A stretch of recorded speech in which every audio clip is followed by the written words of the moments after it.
Bonjour, bienvenue sur la chaîne RC Droit. Donc RC Droit, c'est une chaîne d'information, de formation et de conseils juridiques sur tout ce qui se passe au Congo en matière de droit, en matière de réglementation, pour informer non seulement les juristes, les étudiants, mais aussi le grand public, parce qu'il est très important d'être informé juridiquement pour pouvoir même mener sa vie de tous les jours. Et parmi les sources d'informations qui sont disponibles, il y a les sites internet des ministères. Et parmi les ministères, nous avons un grand ministère, c'est le ministère de l'économie, de l'industrie et du portefeuille public, qui s'occupe donc en même temps de l'économie. Vous voyez que les domaines d'activité sont très larges. Donc, ce site a pour vocation d'informer le plus largement possible. Donc, je vous invite à y aller. Je vais vous présenter les informations qui sont sur ce site pour que vous puissiez les utiliser à bon escient. Évidemment, quand vous allez sur le site, il y a l'organisation du ministère, c'est-à-dire le cabinet, les directions générales, les directions rattachées, et il y a les structures sous tutelle. Il faut savoir que dans tous les ministères, il y a toujours des structures rattachées pour pouvoir faire le travail plus en profondeur. Maintenant, ce qui nous intéresse davantage sont les domaines d'activité. Quels sont les domaines d'activité de ce ministère? Comme je l'ai dit, il y a l'économie, il y a l'industrie, il y a la promotion du secteur privé, il y a tout ce qui est la promotion de l'entrepreneuriat, parce que ce ministère est en charge du Doing Business, de la progression du Congo dans le classement Doing Business. Et le ministère a aussi en charge le portefeuille public, c'est-à-dire les établissements et les entreprises qui sont sous la tutelle de l'État, qui appartiennent à l'État. Donc, on va commencer par l'économie. Vous allez voir qu'il y a beaucoup d'informations. Premièrement, on présente l'économie congolaise. Il y a une présentation qui est faite de l'économie congolaise. Donc, c'est un fichier PDF. Vous pouvez ouvrir, vous pouvez voir comment se présente l'économie congolaise. Je peux vous dire que ce document-là est extrait du plan national de développement de notre PND 2018-2022. Donc, on peut dire que c'est à jour. On vous présente l'économie congolaise, la situation géographique du Congo. On commence toujours par là. Sa situation administrative, la situation socio-démographique, les atouts économiques que tout le monde connaît mais qui sont présentés là. Alors, la vision du gouvernement, c'est-à-dire que c'est la marche vers le développement allant plus ensemble qui est mis en œuvre par le gouvernement. Comme vous le savez, c'était le projet de société du président de la République qui a été élu. Donc, il y a les engagements internationaux. On vous parle des objectifs de développement durable. On vous parle de l'agenda 2063 de l'Union africaine. C'est des choses qu'il faut connaître. Alors, l'intégration sous-régionale. Vous savez que le Congo appartient à la CEMAC, à la CEAC. On vous en parle dans le document.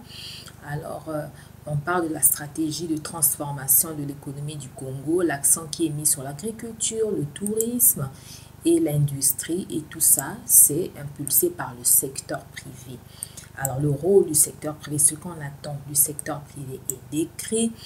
La gouvernance économique, la stratégie est décrite aussi.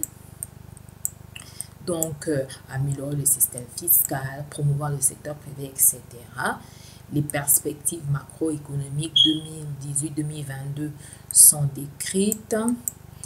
Les échanges extérieurs, etc., les effets de développement attendus, c'est-à-dire les résultats qui sont attendus sont décrits, la croissance du revenu par tête d'habitabilité par Congolais, l'emploi, la réduction de la pauvreté, le développement humain. Bon, on parle des risques, c'est-à-dire que qu'est-ce qui peut arriver pour que les objectifs fixés ne soient pas atteints. On a vu que cette année, il y a eu malheureusement la crise sanitaire. Donc, ça, c'est la présentation de l'économie qu'il faut connaître, même en tant que citoyen, il faut avoir une information là-dessus. Les médias font aussi leur travail d'information et c'est une source d'information, évidemment, pour les médias aussi. Maintenant, après, vous avez la politique économique. La politique économique du Congo est décrite sur ce site aussi. comme vous pouvez le voir. Donc, je vous invite à les lire, les réformes structurelles qui sont prévues, etc. Alors, toujours en matière d'économie, il y a les incitations à l'investissement. Alors, quand vous voulez investir au Congo, il y a une charte des investissements. Donc, on vous décrit comment bénéficier des avantages offerts par la charte des investissements. Donc, je vous laisserai aller lire vous-même. On vous décrit aussi la procédure. Rien n'est caché. Tout est, comme vous venez de le voir, tout est sur le site. Ensuite, pour les économistes, il y a les agrégats. Les agrégats économiques, quand je dis les économistes, c'est pour tous les citoyens aussi. Hein. Donc, là où vous voyez le PIB par habitant en dollars américains, c'est de 2843 dollars. Donc, le Congo se situe par là, parmi les pays, comme on dit, à revenus intermédiaires. Nous faisons partie des pays les moins avancés. On est parmi les pays à revenus intermédiaires. Vous voyez là-dedans tous les agrégats. Hein, je vous laisse aller regarder. Ça, c'est en matière d'économie. Maintenant, concernant l'industrie. Concernant l'industrie, vous voyez bien que là, nous avons la politique et la stratégie industrielle. C'est aussi un fichier PDF que vous pouvez voir. Alors, les informations sont extraites du PND aussi, du Plan national de développement 2018-2022. Donc, on diagnostique, les objectifs sont fixés, les stratégies, les programmes majeurs sont décrits. L'industrialisation qui est souhaitée au Congo, c'est par la transformation des ressources naturelles, comme vous pouvez le voir. Les programmes d'industrialisation par la création des industries de production des intrants et de transformation des produits locaux par les zones économiques spéciales, etc. Donc, quand vous voulez entreprendre, vous voulez vous informer sur le Congo, c'est important de connaître la stratégie de développement qui est souhaitée. Alors ensuite, vous avez les activités industrielles qui se réalisent au Congo par filière. Là, vous voyez que il a été dénombré au moins 582 industries. Et la plupart d'entre elles sont dans les produits alimentaires. Et on dit que les produits fabriqués au Congo sont au nombre de 37. Ça, c'est les informations qui sont sur le site. Hein. Vous pouvez aller voir. Ça date de 2017. Hein. C'est bien. Si vous êtes un industriel, vous pouvez voir où on vous classe dans ce tableau. Donc, je vous laisse aller regarder. Ensuite, vous savez que pour exercer dans l'industrie, il faut absolument se conformer aux normes et aux exigences de qualité. C'est pourquoi dans ce ministère, il y a l'Agence congolaise de normalisation et de la qualité et qui donc s'occupe des normes et de la qualité. Donc, vous voyez que c'est un accompagnement qui est fait auprès des entreprises de toute taille. Hein. Il suffit de se rapprocher de l'Agence congolaise de normalisation de la qualité. Vous verrez que les informations sont données sur le site. Hein. Donc, il est indiqué comment on élabore les normes, les bonnes pratiques, les comités techniques et stratégiques qui sont mis en place pour l'élaboration des normes, les activités de formation et de sensibilisation qui sont faites et l'appui à la rédaction des politiques qualité. Parce que toutes les entreprises, quand je dis les entreprises industrielles, c'est toutes les entreprises qui doivent avoir une politique qualité pour être performantes. Alors, l'appui aussi à l'élaboration des plans d'action. Donc, pour atteindre ces résultats, en termes de qualité, on élabore un plan d'action. Et l'Agence congolaise de normalisation et de la qualité peut aider donc à l'élaboration de ces plans d'action. Alors, je peux vous montrer à la fin de cette page le prospectus. Vous pouvez aller voir, vous télécharger. Là, on vous présente les bienfaits de la démarche qualité en entreprise. Ah, ce sont toutes les entreprises qui sont soumises aux règles de qualité. Donc, les bienfaits sont de meilleurs résultats économiques, une bonne maîtrise des processus, des bonnes pratiques de production, valoriser une diminution avérée des coûts de production quand les produits ne sont pas de bonne qualité. C'est un coût Une image de l'entreprise améliorée, évidemment, un personnel valorisé, motivé et fier de faire de fabriquer des biens, mais aussi la croissance aussi des services, hein, de rendre des services de qualité. Alors, le personnel est en permanence consulté pour cela et c'est une efficacité au quotidien. Vous voyez que les entreprises qui se sont lancées dans la démarche qualité, il y a Bayo, il y a Brasco, il y a beaucoup d'autres entreprises, hein. Donc, vous irez lire vous lirez le prospectus pour avoir toutes les informations nécessaires. Alors, en plus des normes et de la qualité, il y a ce qu'on appelle la propriété industrielle. Qu'est-ce que la propriété industrielle? La propriété industrielle, c'est ça permet d'innover, de créer, de se différencier par rapport aux autres entreprises. Donc, c'est un avantage concurrentiel qui est procuré et qui, évidemment, a pour effet de permettre à l'entreprise d'avoir des droits pécuniaires qui augmentent la valeur de son patrimoine. Donc, pour ce faire, l'entreprise est titulaire de brevets d'invention dont vous entendez parler, des marques de fabrique, des dessins et des modèles. Donc, le monopole d'exploitation, on vous donne les dates, tout ça, c'est 15 ans, pour les marques, c'est 10 ans, etc. C'est une protection légale, hein, donc que vous pouvez protéger vos brevets, vos marques. Alors, donc, les droits de la propriété industrielle confèrent à l'entreprise un monopole, on l'a dit, d'exploitation, hein, qui pourront faire l'objet de transactions commerciales, et surtout les marques, que sont les marques, que sont les marques. Les marques sont des signes apposés sur des produits ou accompagnant des services afin de les distinguer des concurrents. Il y a des marques de produits et des marques de services. Vous irez lire ça, c'est très important. Là, j'attire l'attention de nos jeunes qui se lancent dans l'industrie. Il faut savoir qu'il faut créer des marques, il faut déposer des marques et des procédures d'enregistrement. Donc, au Congo, nous avons l'antenne nationale de la propriété industrielle qui est une structure attachée au ministère. Comme vous l'avez vu tout à l'heure, vous aurez toutes les informations en visitant le site. Donc, cette antenne nationale de la propriété industrielle se trouve au siège même du ministère. Le siège du ministère se trouve en face de l'ancien cinéma Vogue. Ce cinéma Vogue, vous voyez, en face, c'est le ministère. Et l'antenne nationale de la propriété industrielle se trouve là. Il faut aller se renseigner. Donc, ça, c'est pour la propriété industrielle. Et donc, pour les implantations industrielles, vous savez qu'il y a une procédure.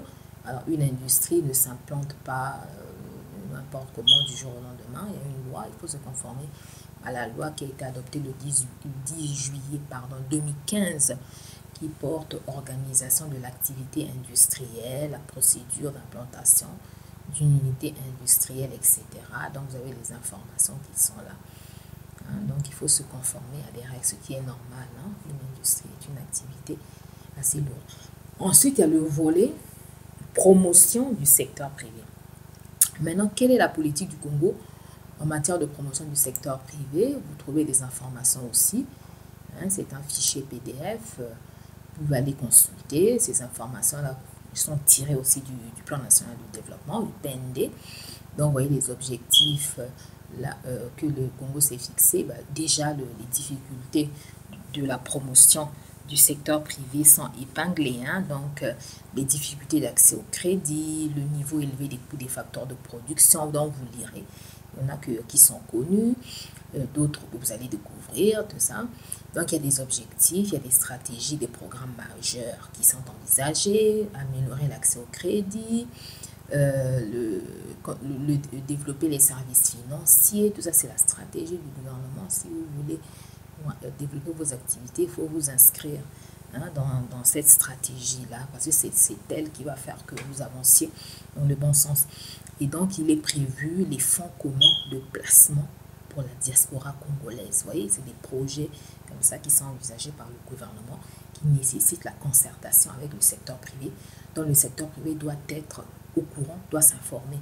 Et même le Congolais lambda, les citoyens doivent s'informer Donc, il y a un projet de développement de la finance inclusive pour accompagner les petits producteurs. Donc, vous irez lire. Je ne vais pas m'étendre puisque l'information est disponible. Alors, le renforcement des infrastructures économiques, là, ça peut intéresser les entrepreneurs. Il s'agit de réhabiliter les réseaux d'électricité, l'Internet haut débit, etc. Parachever la connectivité des départements. Donc, vous allez lire.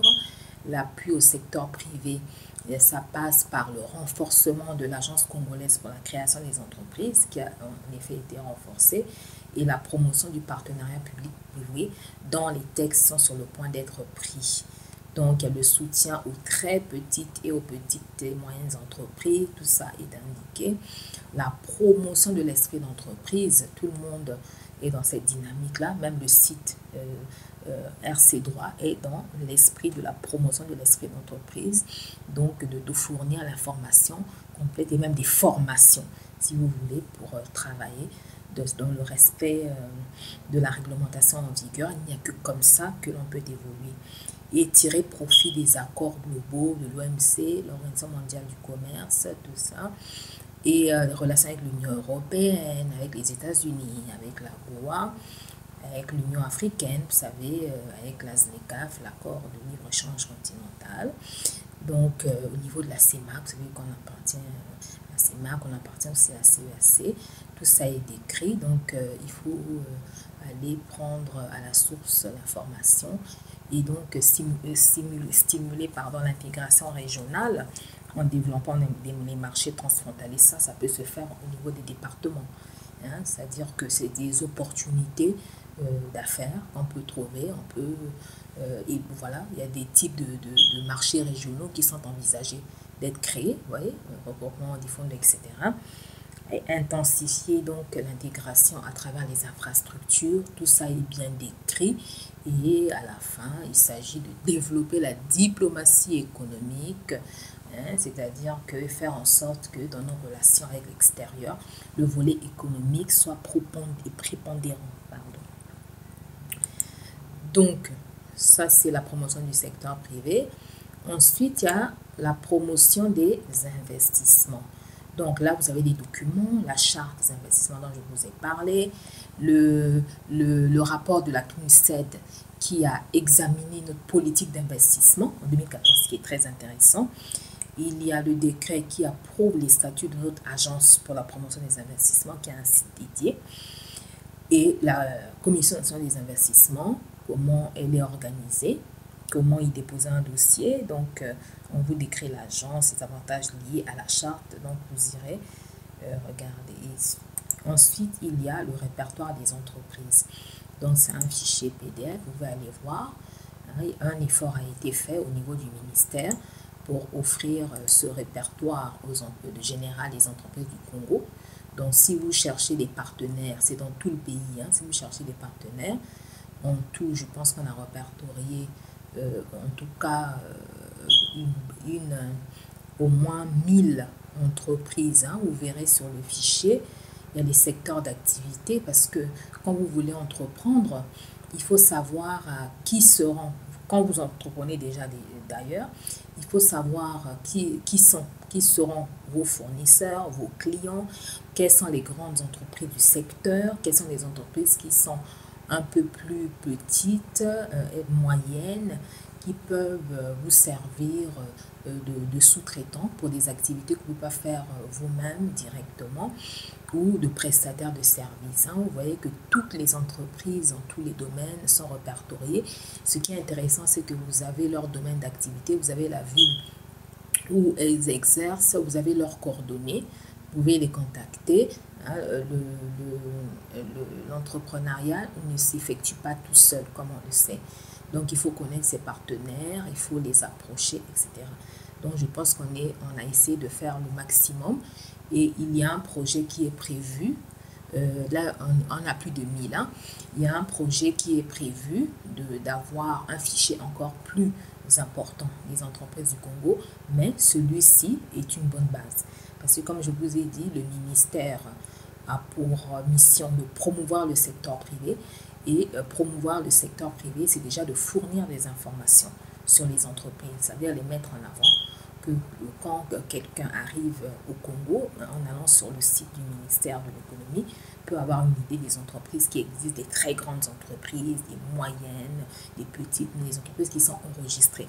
C'est pourquoi il est très important de se faire enregistrer quand on est artisan à l'Agence nationale de l'artisanat, quand on est dans l'agriculture, au ministère de l'Agriculture, quand on est dans d'autres services du commerce, etc., il y a l'agence de création des entreprises qui vient d'être créée, qui a un site internet. Dans une prochaine vidéo, nous allons visiter ce site. Voilà. Donc, ensuite, vous avez les textes sur le climat des affaires. Qu'est-ce que le climat des affaires? Le climat des affaires, c'est une manière de favoriser l'entrepreneuriat. C'est une manière pour l'État de faire en sorte que les procédures soient le plus allégées possible pour que les entreprises puissent entreprendre plus facilement, qu'elles aient plus d'interactions entre elles, avec les clients, les fournisseurs, avec l'extérieur. Donc, il y a plusieurs domaines. Ça nécessite évidemment de faciliter la création d'entreprises, mais l'exercice de l'activité au quotidien.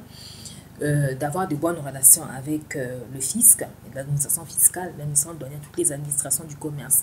Donc, il faut fluidifier les relations de l'entreprise pour qu'elle se concentre sur son activité qui est de produire des biens ou des services. Donc, pour cela, beaucoup d'initiatives ont été prises. Vous allez voir, il a été créé un secrétariat permanent du comité interministériel. Il y a un comité interministériel pour l'amélioration du climat des affaires qui est présidé par le Premier ministre, dont le premier vice-président est le ministre de l'économie et le deuxième vice-président est le ministre des finances. Et il y a d'autres ministres dans le comité. Donc, les groupes de travail ont été formés. Vous voyez, vous irez voir sur le site les textes qui existent. Il a été pris un texte le 30 avril 2018 sur la domiciliation de l'entreprise à l'adresse personnelle de son dirigeant. C'est pour faciliter en fait la création d'entreprise. Donc, vous voyez que plusieurs textes ont été pris pour faciliter la création d'entreprise. C'est une dynamique dans laquelle le Congo est de faciliter la création d'entreprise. Et vous avez un autre texte qui porte centralisation des formalités de création, de modifications diverses et de radiation des entreprises, toujours dans l'esprit de faciliter, de simplifier. Il y a encore un autre texte qui a été pris qui institue la signature électronique à l'Agence congolaise pour la création des entreprises. Donc, pour plus de célérité, quand on crée une entreprise, qu'on ne crée pas une entreprise en 3 mois, maximum qu'on arrive à 15, 20 jours. Hein, l'idéal, c'est 5 jours. D'autres pays, même sur une journée, vous voyez. Mais pour ça, il faut mettre tout un dispositif pour y arriver. Voilà. Donc, maintenant, je vous ai dit qu'on va passer au volet portefeuille public. Donc, le ministère s'occupe du portefeuille public. Donc, il y a une direction générale du portefeuille public. Il y a un comité national de la privatisation. C'est pour ça que vous voyez qu'il y a une politique de privatisation qui est mise en place. Alors, si vous cliquez que vous n'avez pas l'information, c'est que c'est en voie d'actualisation. Donc, on a ici la cartographie des entreprises publiques, parce qu'on s'interroge souvent. Quelles sont les entreprises publiques? Là, vous les voyez par secteur d'activité. Hein.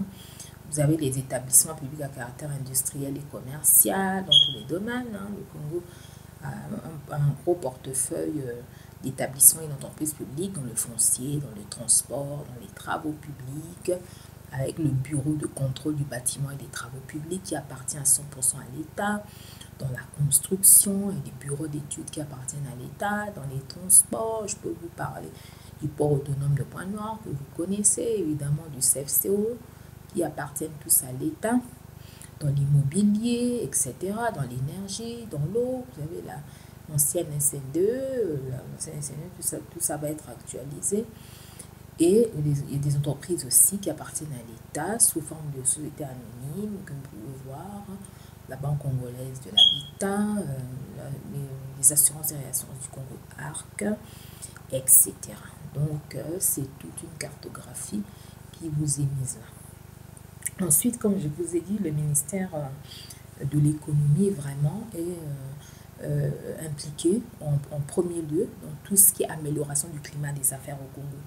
Et comme vous savez que la Banque mondiale publie chaque année le rapport Doing Business qui a plusieurs indicateurs. Donc parmi ces indicateurs, il y a la création d'entreprises, la protection des investisseurs minoritaires, le commerce transfrontalier, le paiement des taxes et impôts, le raccordement à l'électricité, le règlement de l'insolvabilité, le transfert de propriété, l'exécution des contrats, l'obtention des prêts, l'obtention du permis de construire.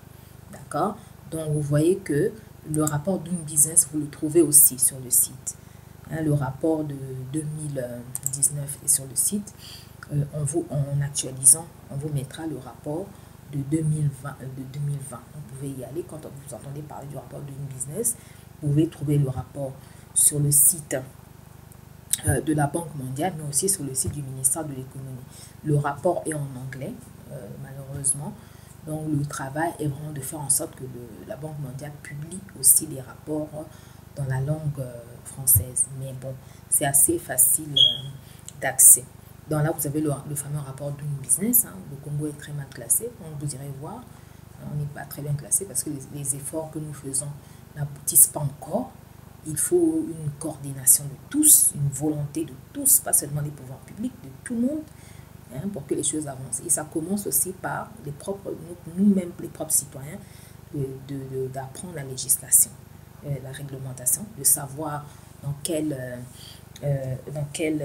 domaine nous voulons exercer, où nous exerçons, et d'en maîtriser la réglementation pour ne pas être en porte-à-faux avec l'administration. Donc ça, c'est pour le rapport Doing Business que vous trouverez